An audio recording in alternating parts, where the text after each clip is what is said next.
He's in that session. It was always going to be a tall order to get out of that session, particularly with this man, Enea Bastianini, going through Q1. Marc Marquez was unsuccessful. Marquez could have found at least 3 or 4 tenths on that 130.5, so he'll be kicking himself, he'll be frustrated. As Lewis mentioned, it has thousands who've packed into Le Mans. Well, they're soaking up some glorious sunshine. 26 degrees is the ambient temperature. Surely, Tissot Sprint.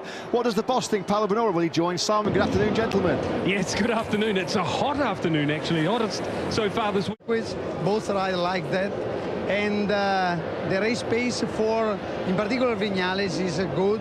So, Portimao, and in such brilliant fashion when he did the dream double at the Circuit of the Americas in Austin, Texas. Keep a close eye on Viñales because as kind of corner that can often produce trouble. Very, very tight and twisty section of the circuit. So if you find yourself in that midfield pack, very, very easy to get. For the Tech 3 team, he's been adopted by the French fans, hasn't he? This weekend has Pedro Acosta. Overtake a few riders and be at least 6 or 7, 5, 6 or 7 on the second lap. I think that with the world's best riders twisting the throttle on them, it does not get any better than this, ladies and gentlemen, as we continue in the zone, trying to make it 3 Tissot Sprint wins so far this year in the first 4 Super Saturdays of the season.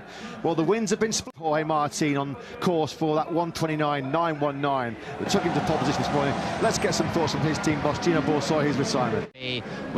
What is good is also Morbidelli in the third row.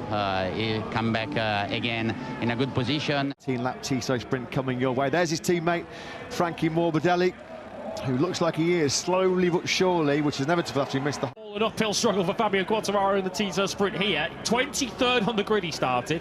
The last Tissot Sprint in Jerez. Came through to finish 3rd on the... Yeah, feeding off the energy created by the fervent French fans here. They always do create the atmosphere. Some will drown out the roars of these French fans who, once again, we thank them so much. They have turned out in their Grand Prix in 2017 when he was in Moto 2. Yeah, certainly looking at the grid lineup that we had a few moments ago, it looks as if you're on a KTM to get through the pack. From there, expect some early aggression from the 8-times world champion. Yes, indeed. Yeah, keep a close eye. Just about 2.5 minutes away from lights out. Front row of the grid then. 3rd front row in the last... The party started in Le Mans on Wednesday. Now it's time for the race action to get started here at one prehistory here in Le Mans to find a sub 130 lap. He'll be looking to make big gains on that pole position. The 15th of it completed by Maverick Viñales.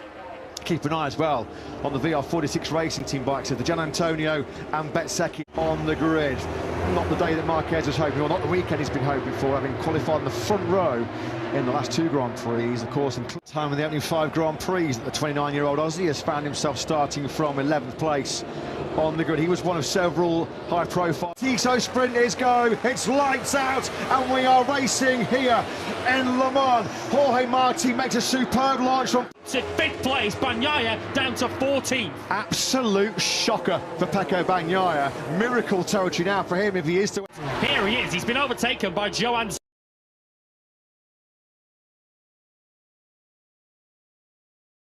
Marquez was nearly 3 tenths quicker than Bezzecchi on that previous lap. These two had a good battle at stages in that Spanish Grand Prix, didn't they? A couple on track by a mile at the moment is Enea Bastianini in 5th. He just did a 1:31.047, some half-second to his home Grand Prix. If it stays as is, 2 weeks' time as the World Championship leader.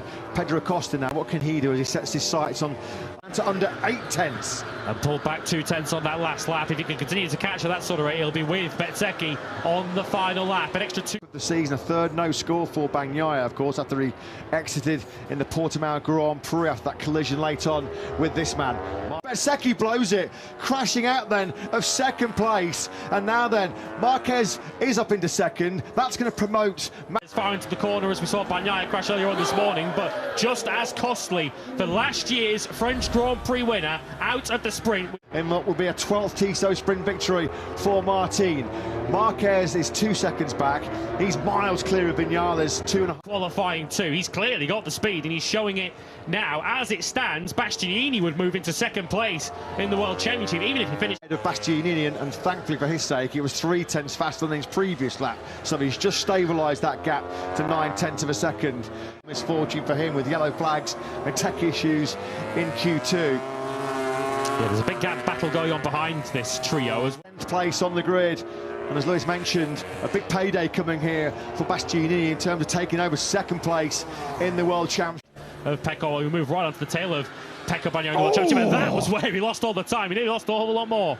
He really did. That's the towards turns 9 and 10 in cruise control in the French sunshine. Well, Bastianini is continuing to equal. Again, it is the dream dozen on Super Saturdays for Jorge Martin. He takes the checkered flag nearly 2